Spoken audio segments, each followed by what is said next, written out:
So could this be the end of police recruitment for 2025?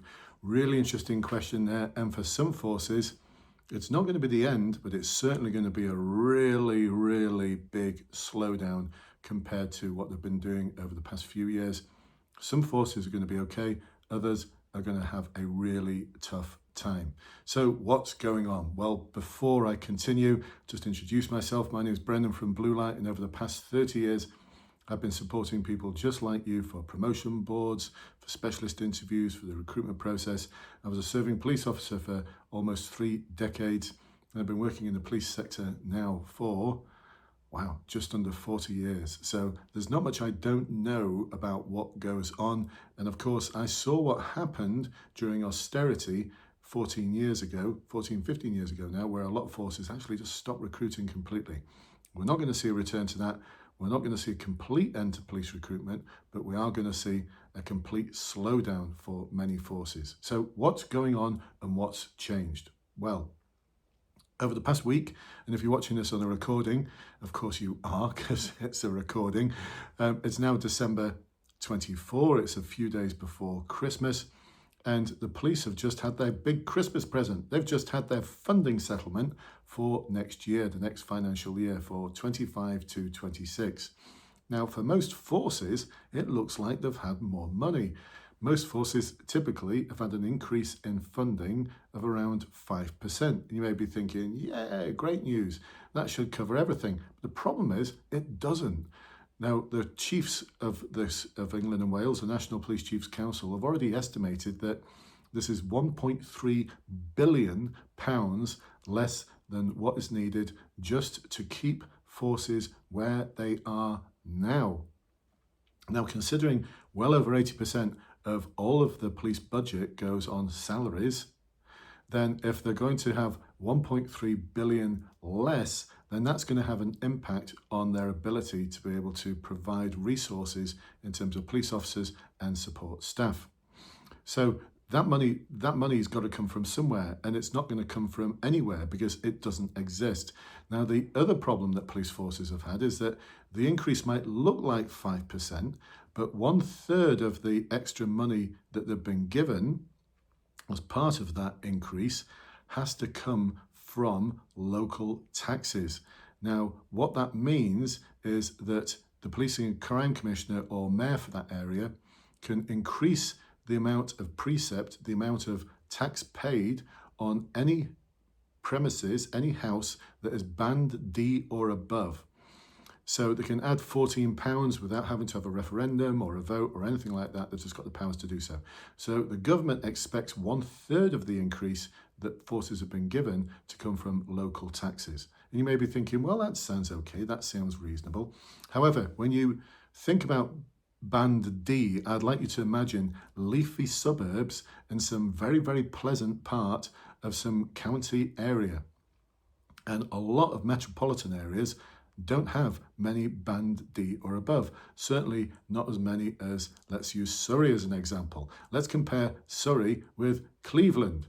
Now, Cleveland has far less band D properties than Surrey does. And so what that means is that the mayor or PCC, Policing and Crime Commissioner for those areas, can't raise nearly as much money if you're in Cleveland as they can in Surrey. So although it looks great on paper, it's not. It means that the more metropolitan, the poorer areas are going to have less funding than the more affluent areas. Now, don't just take my word for that. That's what Andy Cook, His Majesty's Inspector of Constabulary, has also said. And he's referred to the funding settlement system as an anachronism. It's just something that's from years ago. It's from decades ago, and it just doesn't serve its purpose anymore. And so that's why some forces are going to take a bigger hit than others. Some chief constables have already come out and said they're going to have to make cuts. The Policing and Crime Commissioner for Thames Valley Police estimated the number of cuts they're going to have to make as 66 less officers. Chief Constable of Essex has talked about 200 officers. Mark Rowley, the Commissioner of the Metropolitan Police, Sir Mark Rowley, sorry, show some respect, Brendan, has estimated the number of officers that they're going to have to lose is 2,300. So we're seeing some numbers like that come out. Lincolnshire Chief Constables just flatly said, I'm going to have to make drastic cuts because this is just not nearly enough. And other forces, other chiefs are just keeping stum at the moment.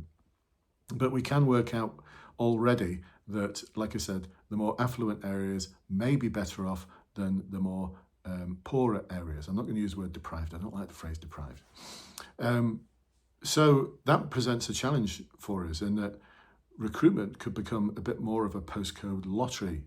Depending on where you apply to might depend on whether they're recruiting as they've always done or whether they've slimmed the pipeline down. Now, our prediction has been good so far. I mean, we were predicting this about 2 or 3 months ago because our intelligence sources, ethical ones within the police, were telling us that chiefs are getting twitchy about funding. They're expecting there to be less money next year than there is this year, and they were right. And so a lot of chiefs were already taking measures like slimming down the size of the intakes. If we just look at Greater Manchester Police's intakes, they're normally 80 or 90 strong. This last one was 14. I mean, the photograph of all of the student officers that they took, and they're all very proud officers, deserve to be there, but it was bulked out by a lot of staff. And so we're starting to see forces doing that, slimming down the sizes of intakes. We're seeing some forces postponing them until later on next year. We're seeing some forces that have just cancelled intakes. So this is all what happened years ago to try and slim down the pipeline, okay, to slim down the pipeline of officers coming in. We're not going to see, we don't believe, our prediction is we're not going to see a halt to recruitment like we saw in austerity. It's not that bad. It just isn't that bad. But what we're going to see is smaller numbers and not as many intakes. So the pipeline's still going to be there. It's just going to get a bit slimmer. Now, what does that mean? Well, the same number of candidates are trying to get into that pipeline and trying to succeed at every stage, the SIF, the online assessment centre, and the final interview. We know this from history that what is going to happen is they're going to do one of a few things. So the main thing that they can do is just to raise the standard. So forces like Thames Valley Police have already done this. It's on their website to say that you've got to get a higher mark in your online assessment centre if you want to go through to the next stage. Now, this is something that forces have done in the past. They're going to do it again. It's a way of making sure that they can manage the numbers because they're not going to interview, let's say for an example, 200 individuals for final interview when they've only got an intake size of 30, because they know that a lot of that more than 30 are going to pass the final interview. We just know that from the stats. More than 30 will pass. If you've got 200 people going for final interview, we'll probably look at about 70 or 80 of those individuals passing. It's too many. So all they do is they just slim the pipeline, raise the pass mark that provides the mark that's needed to go through to the next stage. Does that make sense? So that's one thing they can do. Other things that the Met have done in the past is they've made it London only. So you can only apply if you are in the London area, the M25 corridor. They've also used a tactic where they said you can only apply to join us if you have a second language, if you're skilled in a second language. The other tactic they've used in the past, like I said before, is raising the pass mark for the assessment centre. And another tactic that they've used, which other forces have used in the past, is only recruiting internally. So they only recruit from their detention officers, special constables, and other staff members. So all of those options are available, but most forces last time just went for raising the pass mark. It was a really easy way of making sure they didn't have too many candidates going through to the next stage and too many hopes raised. Now, what this also means is that we may see the reintroduction of more talent pools. We know that some forces have already got them.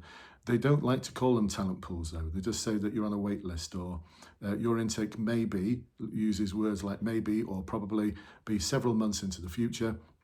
We already know some individuals who are being told that your intake may be in summer 25. So they're not making any definite promises there. It's not a contract, so don't start leaving your current employment just yet. So it means that you may be in a talent pool, and it just means that if people have got a higher mark than you, they will go forwards to that intake and you'll be left in the talent pool. So being in a talent pool is not a good place to be, and we will see an increase in that. We also may see what some forces have done in the past. I'm not going to name and shame them because I don't think it's a very good practice. I don't think it's a very pleasant thing to do. But you may pass every stage And then at the very end, they'll look at who's got the highest marks and put them through to the next intake. And you will get a letter to say, well done, you passed everything, but your marks weren't high enough to secure a place in the next intake. So thank you very much and good luck in the future. And they just brush you to one side. That's it. That's the end of your dreams of joining that force. Other things that they can do is stop people coming back for second interviews, because they're thinking, if you weren't good enough to pass the first interview, how are you going to be good enough to pass the second one? So we know of one force who's basically said, don't come back. Other forces are saying things like come back within 6 months. We know of one force that's saying come back in 12 months, whereas it used to be about 2 or 3 months come back. That was during Uplift when they were recruiting like crazy. So we may also see a return to that. But I suppose my biggest message is get the highest marks you possibly can and secure your place in that next intake. Now, you may be thinking, how do I do that? Now, shameless plug, we've been doing this for a long time. We've got our academy programs where we offer online material, small group webinars, one-to-one practice, and a guarantee of a pass. We actually guarantee the pass. And we're working with all of our candidates in our academy programs, the Online Assessment Centre Academy, the Final Interview Academy, to make sure that they're scoring the highest marks possible. Because we don't want to just see them pass and then not get in. We want our clients to be successful. I mean, check out our Trustpilot reviews. We've got over 700 5-star Trustpilot reviews. Awesome candidates doing amazing things and succeeding in amazing ways. So if you'd like to find out more about that, check the links and we'll have that conversation with you. A no commitment conversation where we'll see what we can do to take you from where you are now to where you want to be and get you to be one of our future success stories. Look forward to seeing you soon. Let's make sure 2025 is successful for you. It's not quite the end of police recruitment for 2025, but it's not far off. And I'll see you on the other side. Bye-bye for now.